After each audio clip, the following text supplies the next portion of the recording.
Our Sunday Spotlight shines this week on Robin Roberts. In her new book detailing the love and courage that pulled her through a harrowing health crisis, our friend also describes the historic interview with President Obama when he endorsed same-sex marriage for the first time. It was a landmark get at what seemed like the worst possible moment. So May 8th, 2012, you had one of the worst doctor's visits I've ever read about.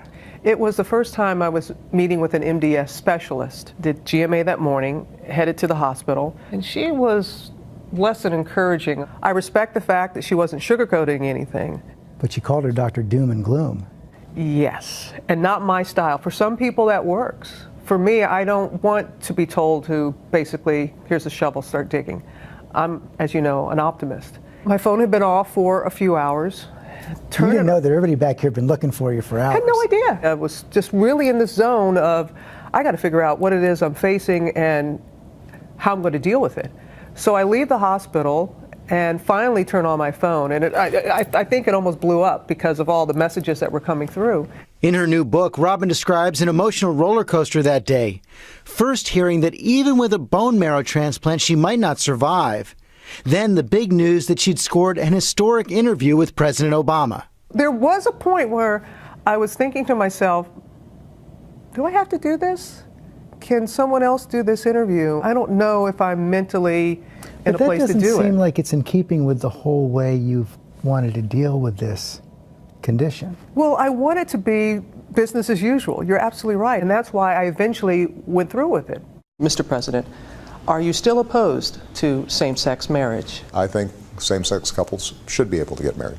Everyone in the room, you could sense, thought it was just a moment, and it really was.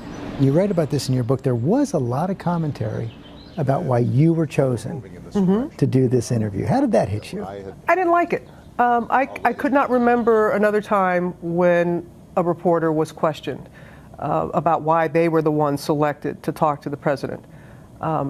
Was it because of my sexuality? Was it because of my race? Was it because of my gender? I don't know, because this is who I am. It doesn't matter who was the one asking the question, it was the answer. And that should have been what everyone was focused on. 2 years later, to have been part of this, what has it meant to you? It's meant everything. I think that's also in part why I, at the end of last year, my Facebook posting, and was just so full of gratitude. I was just alive and happy, and I was always thanking my doctors and my sister, and this wonderful person had been right there by my side through it all. And I never had said to the public, thank you, Amber. I just wanted to do that. And I think because of, in part, from that interview and everything that's happened in this country since, and I have been, and so has Amber, we've been just overwhelmed with the support, but also grateful for the as grateful for the okay. This is great. Thank you. No, thanks, George. Robin Roberts still laughing after an amazing journey. The book is so inspiring. Hope you get a chance to look at it. And we end with some good news today. The Pentagon reported no deaths of service members in Afghanistan this week. That is all for us today. Thanks for sharing part of your Sunday with us. Check out World News with David Muir tonight, and I'll see you tomorrow on GMA.